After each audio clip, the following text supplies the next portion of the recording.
Hey everybody, it's Warren with Travel With Us by Warren and Julie, and we're in the neighborhood of VERGEL in Cuenca, Ecuador. We have a couple good friends that live in this area. This location has nice restaurants dotted throughout, somewhat a little bit upscale, but there's also some little small friendly mom and pop operations as well. It's a safe neighborhood to walk through. And we've been invited to go visit with our friends Nadine and Marshall and check out where they live and give their budget and their cost of living in this neighborhood of VERGEL. VERGEL, I can never pronounce that right. It's Elvergel. But I'll let Marshall and Nadine pronounce it properly. But first, let's join Marshall and Nadine for a beer over at La Craft Beer Garden. There's Marshall. There's Nadine. We'll head over to their place next, but let's see some moves from Marshall. Take it, Marshall. There you go. Okay, let's head on over to Marshall and Nadine's and check out their place. So this is the outside of Marshall and Nadine's building. You'll see it's a nice looking modern building with an underground garage area, and it's really within a close distance to much of Cuenca. Okay everybody, we're here with two of our good friends in Cuenca, Ecuador, and they're going to show us their place. What's this neighborhood called? VERGEL. We're in VERGEL, which is in Cuenca, Ecuador. So let's go with our buddies here, Marshall and Nadine, as we go check out their home. Come on. And so you have a place down here to park a vehicle if you had a vehicle? Two of them, and they are 10 and 11 would be your area? Okay, very nice. So you got two parking spaces here, as well as a storage locker down in this parking garage of their building. And you can take the elevator up and down. So we have security until 7 p.m. on weekdays and 24/7 on the weekends. Oh, wow. And we do have an elevator. And just to verify that claim, here it is. So we entered into Marshall and Nadine's beautiful home, scared their cats a little bit, but you can see they put a lot of touches throughout this house. The artwork that they put together was really, really neat, and I think it really brought everything together in this house. They've got stone counters in the kitchen. They've got pretty much all the appliances that you could think of, except as normal, a dishwasher is lacking in most places here in Ecuador. They've got the 2.5 bath. There's the half bath. It's a 3-bedroom. One of the bedrooms they've made into a sitting room, and they've got their washer and dryer. Here's one of the full bath areas. And when we come back around, you'll see the master bedroom and the master bath. It's really a beautiful modern home. It doesn't really lack for anything. The outside is beautiful and it gets some direct sunlight, but not all day. It's a good sized master bedroom. There's one of their babies. And coming around the corner, we've got the office or den, which is also another bedroom. All of these bedrooms have really nice cabinetry. You can see there's a cabinet built in. Let's go back. There it is. And we'll do a quick walk through the hall. Come back into the kitchen area, and let's go take a seat at the dining room table. And let's discuss this home and their budget. Marshall, Nadine, I'd like for you guys to go ahead and introduce yourselves. Tell us about your background, how long you've been in Cuenca, Ecuador, and your experience and your budget, and a little bit about your home, and anything else you think potential viewers that are thinking about coming to Ecuador might find valuable. So I'll turn this over to you two to go ahead and share your experiences. Want me to start? Sure. So we have lived here since first part of February, so about 10 months, and we came from Texas. And so one thing that's great about Cuenca is the climate. We had time when we first moved here to find an apartment, and this is about a 5-year-old building. And it was one of the first apartments that we looked at, and it was perfect for us. It's about 1,800 square feet, 3-bedroom, 2.5 baths. Laundry room. And it was suitable for what we had before, so we figured we should take it. And Also, we have 2 patios. right, We definitely wanted an outdoor space here with the climate. right, because we can grow things here and we don't have to worry about them roasting alive in the sun. So we're very comfortable. It's a great neighborhood. It's called VERGEL. It's southeast of the soccer stadium, so it's about midway between everything. It's about a 10-minute walk to El Centro, 10-15-minute walk.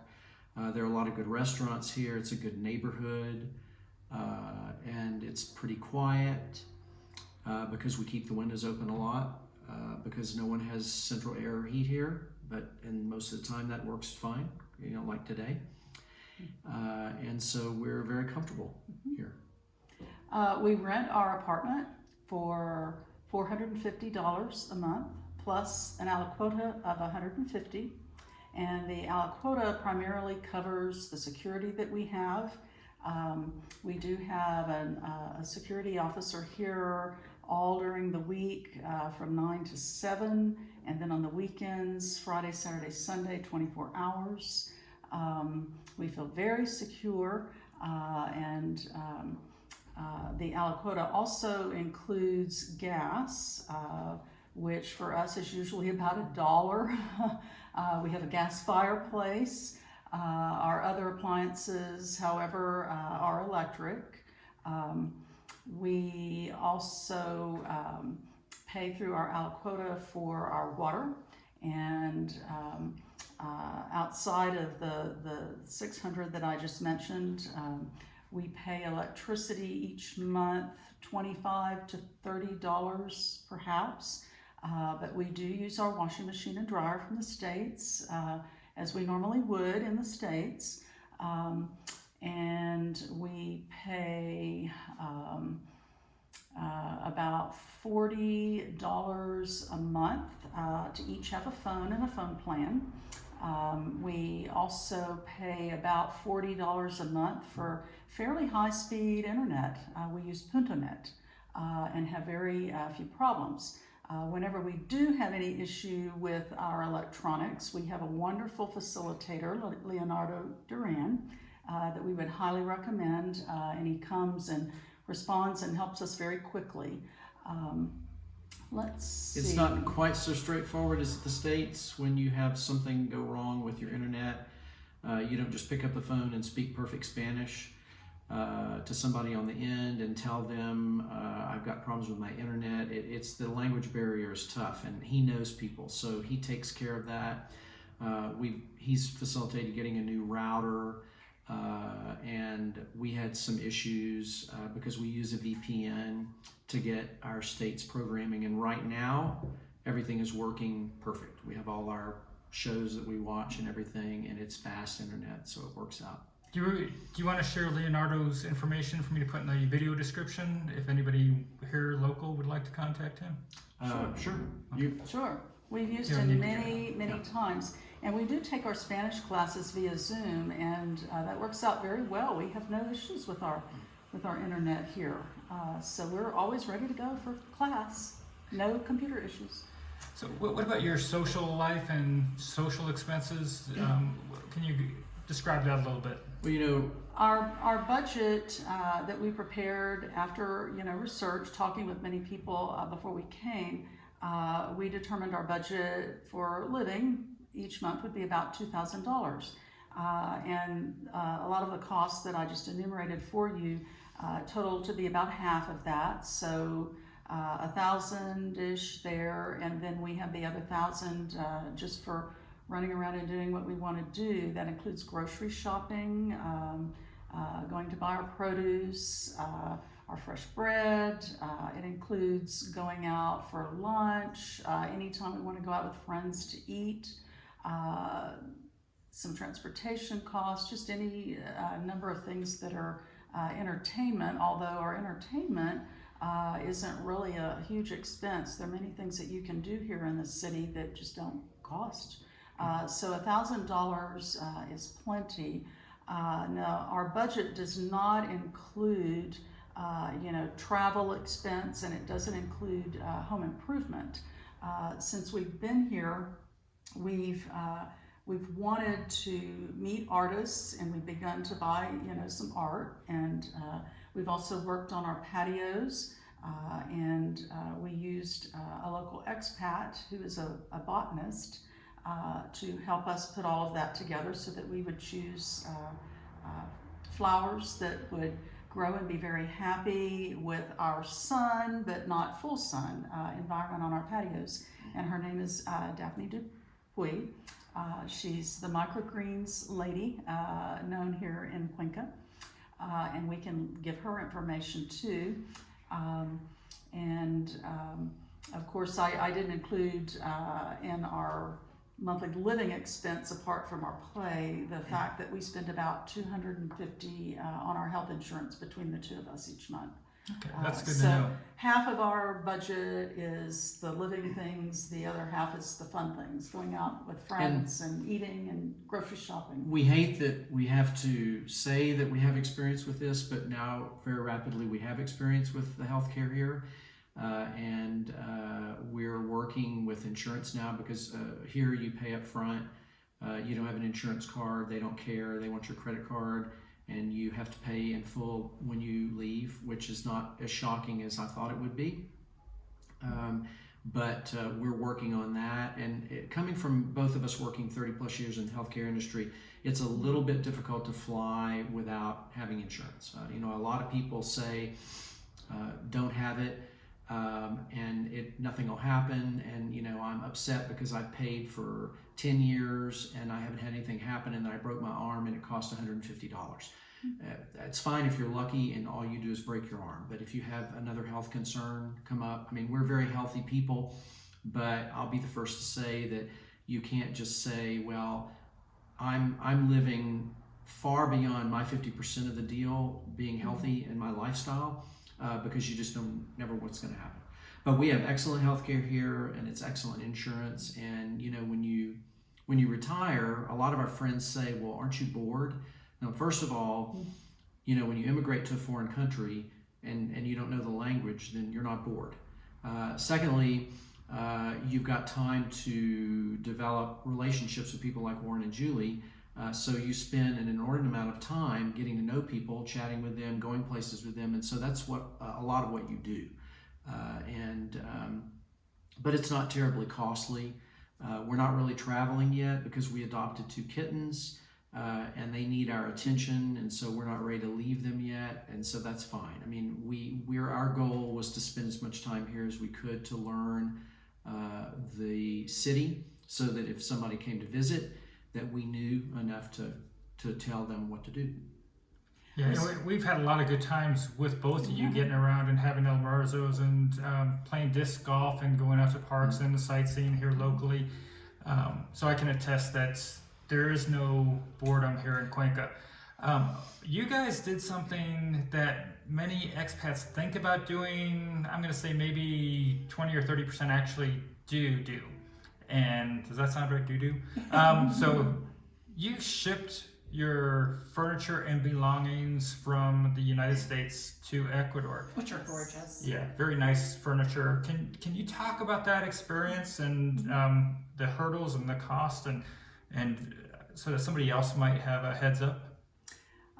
Well, when we visited Cuenca, before we made the decision to move, we went back and forth about do we go through all the effort, spend the money to bring all of our belongings, and finally we decided that for us, with our particularities and just things that we collected, we wanted to bring our things.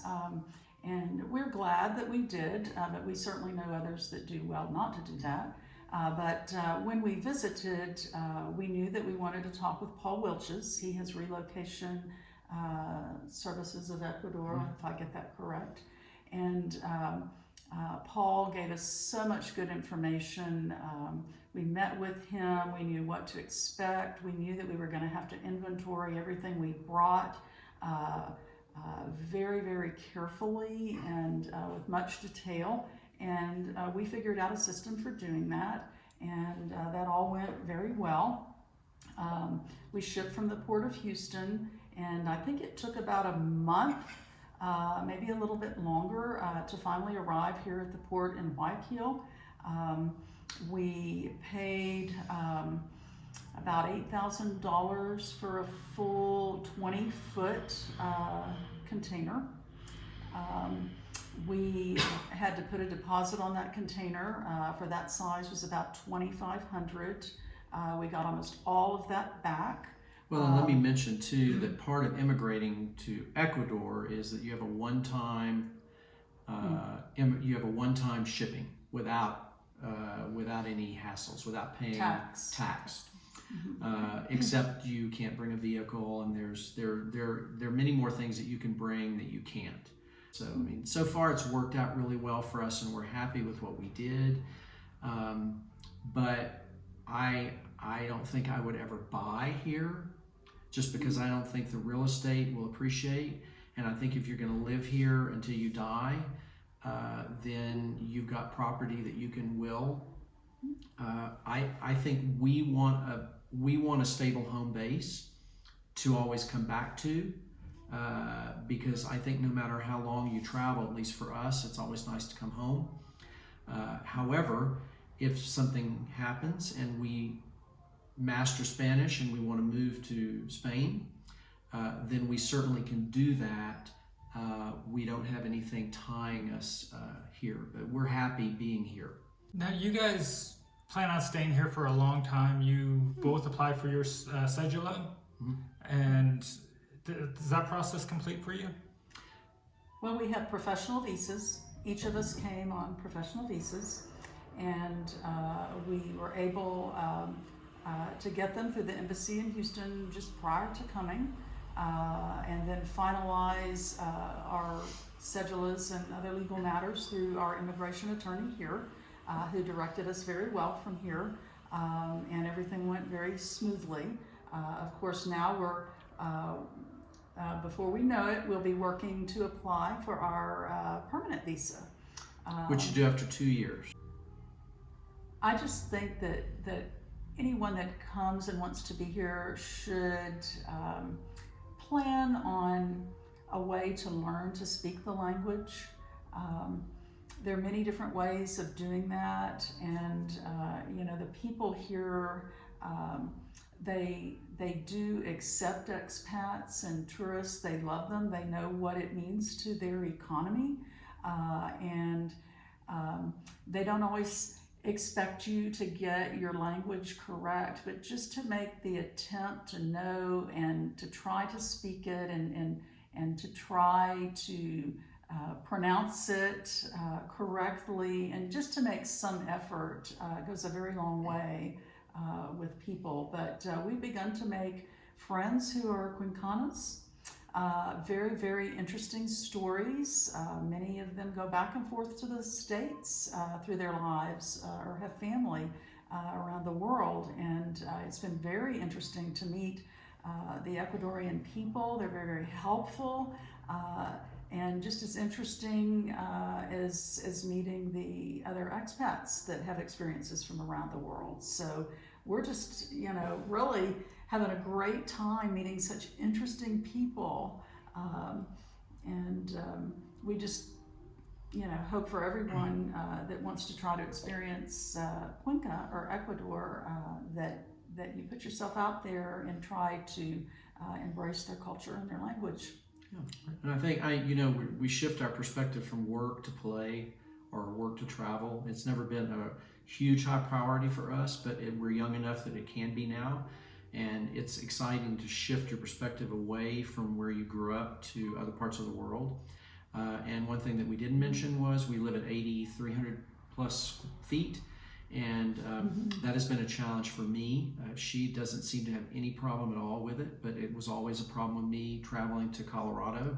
And you definitely are shocked when you get to the top of the stairway and you've got to stop and get on all fours and gasp for breath.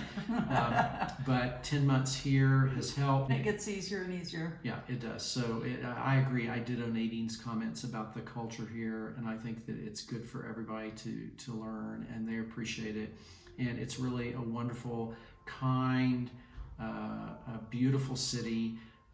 And there are not a lot of strife, and it's a good place to live. It's a good place to learn to live a new life, because it's not it may be difficult, but it's kind. So the people are so helpful, and they appreciate it. So we love it here. Well, thank you both, and Well, thank you. appreciate it. Well, we hope you enjoyed this video and that Marshall and Nadine's experiences and information is helpful for those of you that are thinking about traveling to Ecuador or traveling the world. As a reminder, Julie and I, we are traveling the world, and currently we're in Ecuador. We'll take you on our adventures, and we'll also share the cost of living and take you to places so that you can better understand if that location may be right for you to consider moving to as an expat, or if you want to go as a digital nomad, or to go on a vacation or an adventure. So anyway, stick around with us, give this video a like, give it a subscribe, and come with us on our next adventure, our next journey. And until next time, have a great day, everybody.